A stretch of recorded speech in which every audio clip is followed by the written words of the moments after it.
కరీంనగర్ జిల్లా వేనవంక మండలం మల్లారెడ్డిపల్లి గ్రామంలోని అమ్మా ఫౌండేషన్ మల్లారెడ్డిపల్లి వారి ఆధ్వర్యంలో స్వామి వివేకానంద 162వ జయంతి వేడుకలను ఘనంగా నిర్వహించి స్వీట్లు పంచారు. సందర్భంగా అమ్మా ఫౌండేషన్ మల్లారెడ్డిపల్లి ప్రధాన కార్యదర్శి యువ రచయిత ముద్దసాని శ్రీనివాస్ మాట్లాడుతూ స్వామి వివేకానందుడు ప్రపంచ సర్వమత సమ్మేళనంలో పాల్గొన్నప్పుడు తనను చులకనగా చూశారని, తన ప్రసంగంపై my dear brothers and sisters అని ప్రారంభించగా అందరూ మంత్రముగ్ధులై తన ప్రసంగం అయిపోయేంత వరకు ఎవరూ కూడా వెళ్లలేదని, తను సమస్త సకల జనులకు ఎన్నో బోధనలు చేశారని, యువతకు మార్గదర్శకులయ్యారని కొనియాడారు. ఈ కార్యక్రమంలో అమ్మా ఫౌండేషన్ మల్లారెడ్డిపల్లి వ్యవస్థాపక అధ్యక్షులు గోనెల సమ్మన్న, ముదిరా సభ్యులు గంధం సుమన్, కళాకారుడు వేణు, సంధి చంద్రారెడ్డి, సంధి తిరుపతి రెడ్డి, కాంతాల సంపత్ రెడ్డి, పర్తం సమ్మయ్య మరియు విద్యార్థులు పాల్గొన్నారు.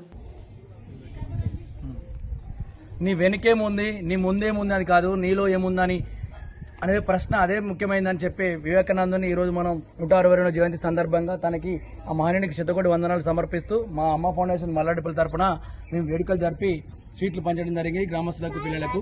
మనకు సర్వమత సమ్మేళనానికి అమెరికాలో వివేకానందుడు పోయిన క్రమంలో ఆయన చులకన చూసిరు. ఆ తర్వాత మనవాడు ప్రసంగం స్టార్ట్ చేసిన తర్వాత my dear brothers and sisters అని స్టార్ట్ చేసిన తర్వాత అలు దేశాల వ్యక్తులందరూ మంత్రముగ్ధులై తన ప్రసంగాన్ని గంటన్నర దాకా వినడం జరిగింది. అలాంటి వ్యక్తిని మనం పూర్తిగా ప్రతిసారి తలుచుకోవాలని పిల్లలందరికీ తెలియజేస్తున్నాం.